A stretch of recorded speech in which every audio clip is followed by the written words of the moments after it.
বাবা দাদুদের ফোঁটা হচ্ছে দাদুকে। হ্যাঁ এটা মানে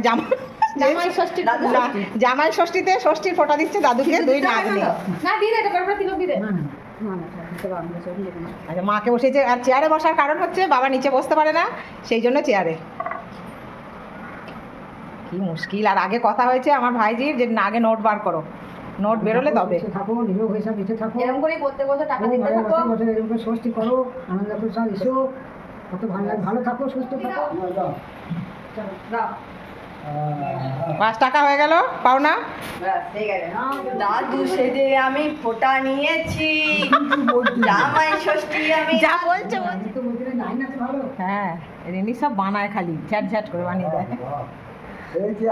হ্যাঁ যাও চল যাও বলে তো হবে না।